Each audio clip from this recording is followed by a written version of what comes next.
Today's video is going to be about some airsoft anecdotes, some crazy stories, funny stories, whatever, that have happened to me over the years. I hope you enjoy them and you get a kick out of them.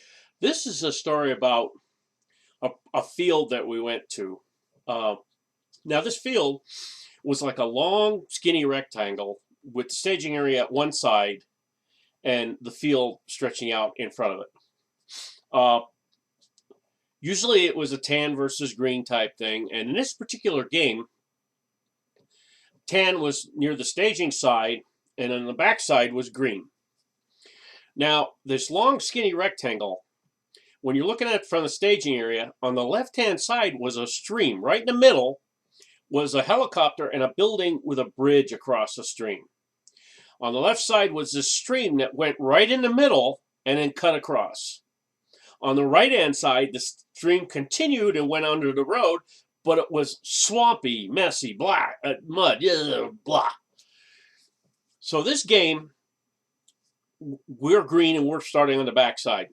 So my one friend, who was a thin, wiry guy, had to be about 140 pounds, deceptively strong, was a saw gunner, and he had an M60 for the day.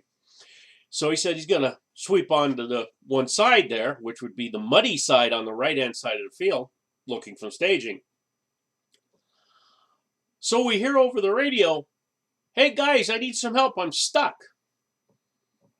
Well, naturally, we assume he's pinned down by other team or something like that. He says, "Where you're pulling fire, we'll send some guys there." He said, "No, I'm stuck in the mud. I need help." I didn't actually go, but two of my other team members went, and they found him stuck in the mud, like halfway down, almost up to his knee. One leg, not both, just one. He couldn't pull himself out because he had just sunk in so much as he's walking. He said it got worse and worse as he walked till he hit this one spot and he went down so far. It was about halfway up his calf, over his boot, the whole 9 yards. So from what I understand, he was sitting down. He couldn't get up. So he's all mud, flailing around, trying to get. He's got mud all over him, and he broke his M60. The box mag broke off. First of all, he's pissed about that, and the piece broke off, and it's gone in the mud. So he's putting the gun is off to the side. He's trying to get himself out. He's all mud, everything. Our two team members come over, and they physically pick him up and get him out. The problem was he has nice sized feet, but he had skinny calves at the time, and he had the boot. The boot is like really tight and wrapped around, right? And his pants were tucked in.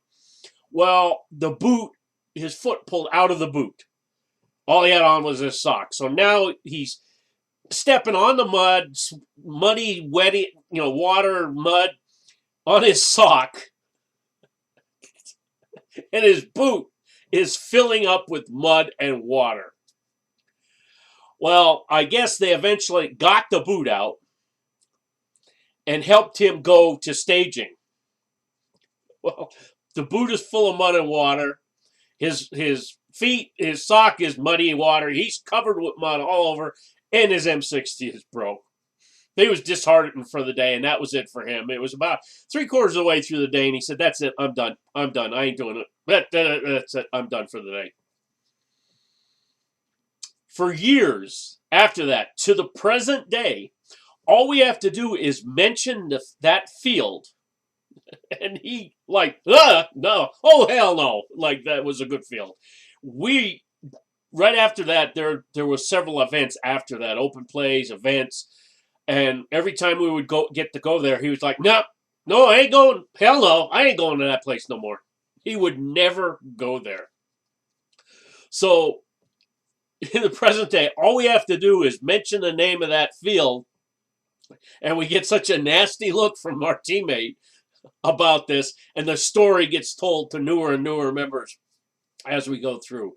Now, granted, the field, I don't think the field's doing any more airsoft. It's a paintball field.